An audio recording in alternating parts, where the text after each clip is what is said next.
Rachel's characterized our class as quiet or contemplative.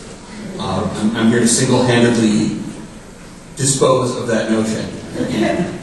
No, seriously though. In my vision stand, I spoke of the impact I hope to make in the future as a local nonprofit leader. I also spoke of a desire to balance or even enhance my overflowing cup of community involvement. And I spoke of the need to do it all with my personal and family life remaining intact. Because any level of outside success, to me, means nothing if it was done without the people I love and the people that I care about joining me in that journey. So the last part of that statement, which I made back in November, was a big leap for me. That's because at the time, I generally kept my family out of any young professional conversations that I might be having. My default reaction, particularly because I feel like the oldest young professional on the planet sometimes, is to leave my family, the 3 kids, the minivan, the reason I had to miss happy hour, or anything else that I perceived as old sounding, out of the conversation. I realize now, though, that to leave them out of the conversation is to leave out a part of myself. About a month ago, on Facebook, where I'm probably friends with at least half of the room, I came across one of those like block-shaped Tumblr or Instagram-style quotes with no author attributed to it.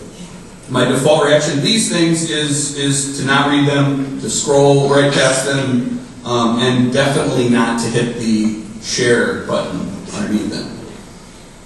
But this one spoke to me and probably to the reason why I'm up here today.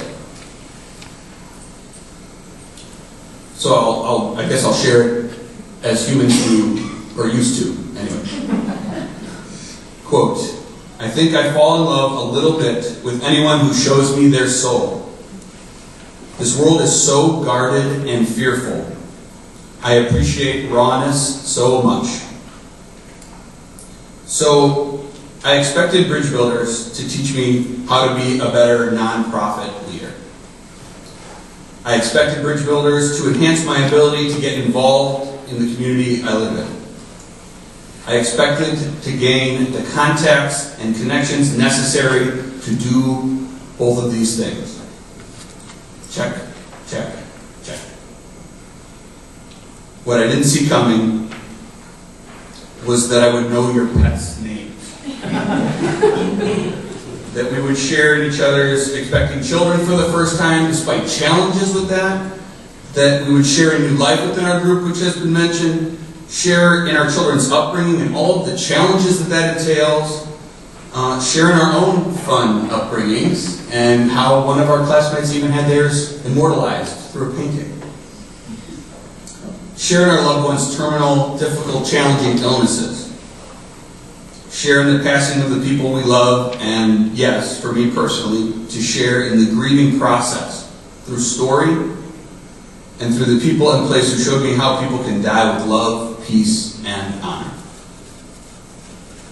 We shared our companions and our companionships, from cradle to grave and beyond.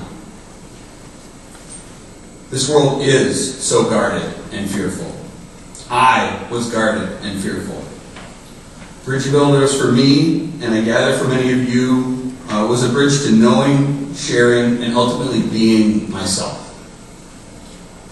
It's like an appreciative inquiry of self, where rather than trying to be something I'm not, I embrace and grow from what I already am. So as we commence tonight, thank you for sharing, listening, caring, supporting, attending, and simply being there for each other.